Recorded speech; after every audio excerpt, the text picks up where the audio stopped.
Hello, my name is Kolo, and welcome back to another Tierlist video.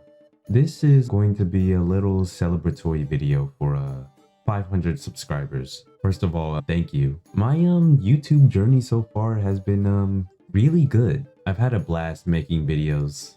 It's been so much fun, especially Spice and Wolf, the music content, and the games I play. But let's get on to this tier list. So this is a Spice and Wolf Arc tier list. I'm going by most of the named ones. Actually, half of these aren't named, but I think I'm excluding all the side colors volumes. Volume 10, Volume 6, Volume 12, and Volume 14. Those are kind of like mini arcs or like in-between arcs. That's what I would classify them as. I kind of wanted to do the bigger ones. I'm not specifically doing a volume tier list. I think I'll do that later on. But for right now, let's start. Starting off the first arc. For some reason, I can't remember the first town's name right now. Not Pazloe, but the town where everything takes place. Now for a first arc, it is pretty good. I'm wondering if I want to put it in A or S. As a start, it is very good. The introduction of Holo is so iconic for me. I've read this first arc so many times. The manga, the original anime, the remake, the light novel. You know, the one surprising thing about this arc is how adamant Lawrence is about protecting Holo near the end of the volume. That surprised me when I first read it, how he was willing to die for Holo. But let's move on to the second arc, Ruvinhigen. I don't think this arc has a name, so I'm just going by the town name. This one, I actually don't know if I like it more than the first one. I think I do though. I'm considering putting it in S. Yeah, I really like this arc. I love this arc so much because it develops both Lawrence and Holo as characters. Nora is also pretty good. I really wish we saw more of her in the mainline story. I know she appears at the wedding later on, and I think she might appear in one of the later volumes like 19 and onward. But from the little we got from Nora in this arc, she was pretty good. She's somebody you want to root for. And I like the fact that she's not another love interest. When I first read and watched this arc, I thought she would be. You know, in the original anime, they make it seem that way, but it really isn't in the light novel or the manga. But let's move on to the third arc. So next we've got Kumersun, the third arc, the one that introduces Marty, Mark, and Diana. Those are the major characters at least. I remember not liking this arc too much. I remember feeling so sad from that scene. We all know the scene. The one where Holo finds out about Yoit, of its destruction. That scene is still so good. I think this is an easy A tier. The conflict in this arc is done very well. Holo's role in this arc is also different from the first two. Mark is also a great character to introduce in this arc.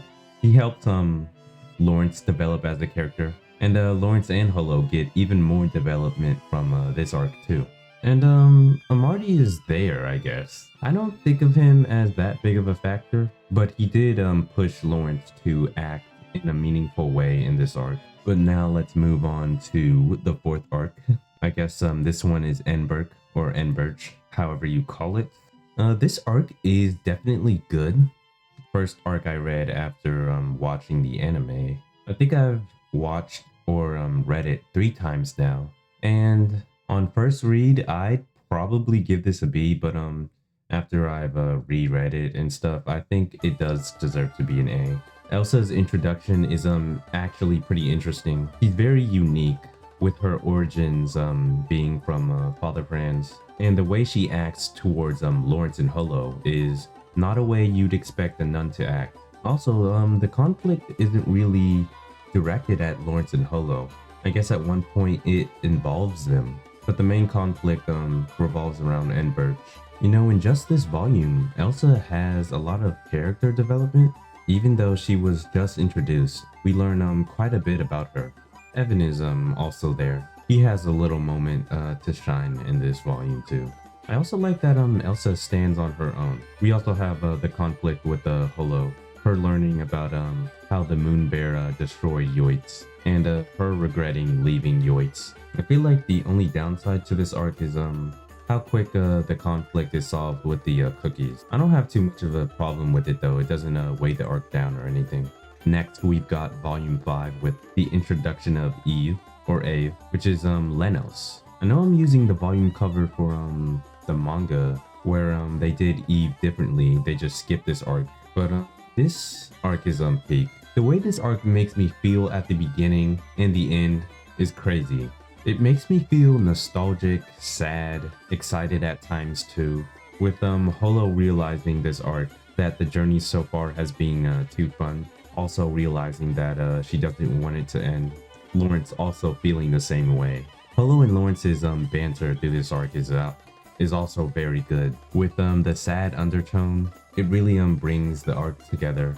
And Eve's introduction is also pretty cool. She's pretty good in this arc, but I know she gets better. And this isn't everything we see from Eve. The end of the volume, or the end of the arc 2, is extremely sad, even though it technically ends happy. Also, the fact that Lawrence technically loses in his exchange with Eve is a great touch. This arc just makes me feel a lot of things. But next we'll move on to the following arc, Town of Strife, with Eve also having a big part in this one.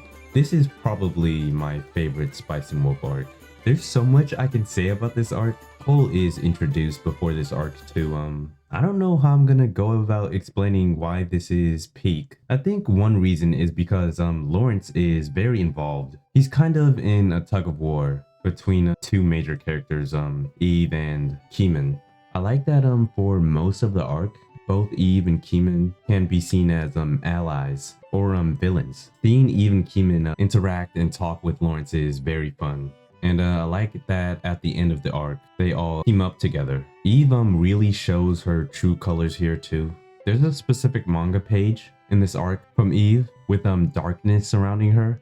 I think it's one of my favorite pages from the manga. By the end of this arc, Eve became my second favorite female in Spice and Wolf. It's crazy that I haven't even talked about Holo yet, even though she's definitely involved in this arc. All the characters in this arc are just very good. The moment when Holo and Lawrence are dancing too, everybody does their part in this arc, and I can't express how good this arc is. It's probably one of my favorite arcs of all time, like top 2. But I think I'm finished praising Town of Strife. Now let's move on to the final main story arc, Coin of the Sun. So I guess this kinda is skipping past getting the map, but this is the longest arc in the series, so a lot does take place. There's a lot of moving pieces, but this is probably another S tier arc. First of all, the way this arc starts off in Lesko with the introduction of the Mayuri Mercenary Guild, or band. Holo basically finding a relic from the past, passed down, seeing her cry, especially in the manga, really hit me. And after that, when Lawrence and Holo really start acting like a married couple, or lovey-dovey, it's so good. I believe Lawrence asked her to name the shop here too. It was basically like they were beginning to settle down. Then after that, that's when the arc starts to get serious with the introduction of the Debao Company and Hild, treasurer of the Debao Company. Him first showing up as a hare was a surprise. Seeing Holo get angry when she saw Cole's bag was also a very scary moment. And also having Holo be away from Lawrence for a good amount of time was pretty different. The great thing is the story is still really good without her. When she came back, it was also really good. Also, the end to this arc is very good. Getting the name drop for the arc was great.